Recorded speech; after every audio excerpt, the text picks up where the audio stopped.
So hello बच्चों, आज हम पढ़ने वाले हैं नंबर सिस्टम के बारे में। ये वीडियो नंबर सिस्टम्स का इंट्रोडक्शन वीडियो है। बिना किसी देरी के शुरू करते हैं। नंबर सिस्टम्स के अंदर सबसे पहले हमारे पास आते हैं वो है नेचुरल नंबर्स। अब हम शुरुआत से पढ़ें तो natural numbers are the numbers that are use for counting. मतलब बेसिकली हम जो काउंटिंग के लिए इस्तेमाल करते हैं 1 2 3 4 5। नेचुरल नंबर्स की एक बात और खासियत है कि हम एक नेचुरल नंबर को दूसरे नेचुरल नंबर से प्लस करेंगे तो हमारे पास नेचुरल नंबर ही आता है। नेचुरल नंबर्स के अंदर कभी भी जीरो इंक्लूड नहीं होता। जीरो हमारा होल नंबर्स के अंदर इंक्लूड होता है, वो हम आगे देख लेते हैं। होल नंबर्स के अंदर जैसे मैंने आपको कहा कि नेचुरल नंबर्स जो हमारे होते हैं उसमें हम अगर जीरो इंक्लूड कर दें तो वो बन जाते हैं हमारे होल नंबर्स। तो यहाँ पे लिखा हुआ है all natural numbers included with zero are called whole numbers. Next आते हैं हमारे इंटीजर्स। तो जैसे हमने देखा कि होल नंबर्स हमारे जीरो से स्टार्ट होते हैं और कंटिन्यूसली पॉजिटिव साइड बढ़ते हैं। वहीं अगर हम जीरो के रिवर्स साइड यानी नेगेटिव साइड जाएं तो हमारा बन जाता है इंटीजर्स। मतलब इंटीजर्स हमारे वो हैं जो नेगेटिव, जीरो और पॉजिटिव दोनों डायरेक्शंस को लेके चले। अब हम नेक्स्ट बढ़ते हैं, वो है हमारे रेशनल नंबर्स। अब ज़्यादातर बच्चों को कन्फ्यूज़न रेशनल नंबर्स के अंदर ही आ जाती है।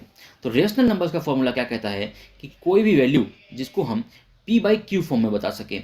p बाई क्यू फॉर्म कैसा कि यहाँ पे p और q दोनों ही इंटीजर्स होने चाहिए।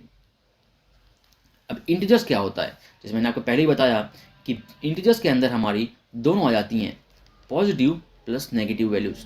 अब पॉजिटिव और नेगेटिव वैल्यूज़ का कॉम्बिनेशन जब हमारे पास हो, जैसे न्यूमरेटर और डिनोमिनेटर दोनों ही हमारे इंटीजर्स ही होने चाहिए। जैसे मैं यहाँ पे लिखे हुए हैं 2/3, जैसे 5/-7, तो 5 हमारा इंटीजर है, 7 भी हमारा इंटीजर है।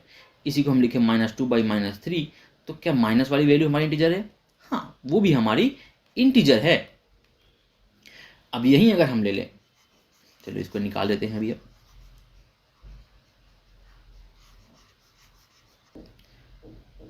अगर गाइस मैं यहाँ पे लिखूं √2/2 तो आप लोग कहेंगे ये तो p बाई क्यू फॉर्म में है, तो ये तो रेशनल नंबर होना चाहिए। बट ये रेशनल नंबर नहीं है। क्यों नहीं है? क्योंकि हमने पढ़ा 2 हमारा एक नंबर है जो इंटीजर के अंदर इंक्लूड होता है, -2 एक हमारा नंबर है जो इंटीजर के अंदर इंक्लूड होता है, पर √2 तो हमारे इंटीजर में कहीं आता ही नहीं है।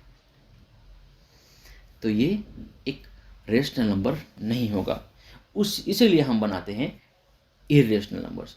इरेशनल नंबर्स की डेफिनेशन क्या कहती है कि number can be called irrational number if it can not be written in p by q form where p and q are integers and q is not equal to 0।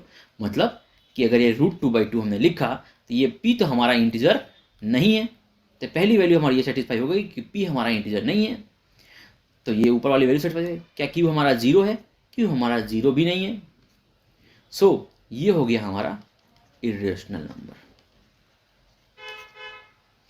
Guys, आज की video में इतना ही। मिलते हैं अगले video में अगले topic के साथ।